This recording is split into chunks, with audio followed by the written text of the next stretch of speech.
All I'm concerned with is that the major consuming countries are not likely to face any shortfall of supplies on account of the fact, as I mentioned, that more and more oil is coming onto the market.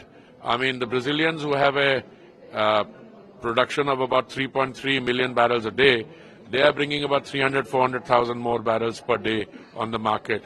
And if our assessment is correct that the Americans also will bring another million barrels additional oil on the market, and the Canadians also and others. So I think, and Guyana's I think case there. So I think there's going to be more oil available.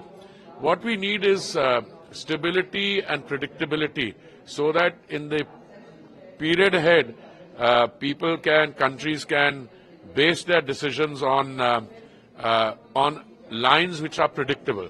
You see, because fluctuations, people going up and down, that creates uncertainty in the market, and that is what is not good for healthy economic decision making. So I think we are on a good wicket now. Predictability and stability. Well, stability in oil prices depends both on the availability and the global geopolitical situation calming. I mean, for instance, if there's trouble in one area or non-state actors are becoming active, then it will result in, shippers having to take longer routes, which means more increase in freight rates, increase in insurance rates. But as I said, all things being equal, if there is more oil coming on the market and if the global situation also eases, then we can hope for more predictable assessment. Yes, Prime Minister is undertaking a very major visit. He will be going.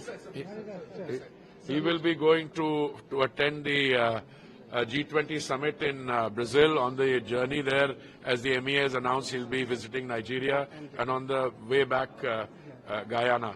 So, do you expect any deals in the oil sector? No, these are not. These prime ministerial visits are not meant for the prime minister's visits. Are at a high level higher than that.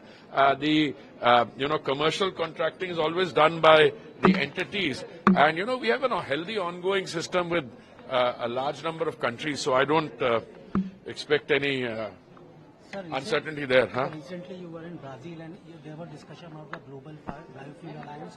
How to expand the Global Biofuel Alliance, as I said, now it has something like 28 countries already participating in the Global Biofuels Alliance. About 12 international organizations, the main ones, they're all participating. And going forward, I see the Global Biofuels Alliance becoming a very important instrument and platform for green energy transition. And you will have more countries coming on. I think the country plans have been done for 3 countries. So it's beginning to take shape in a very short period. I mean, if you remember, it was only a year ago that the Global Biofuels Alliance was formed, and it already has 28 members.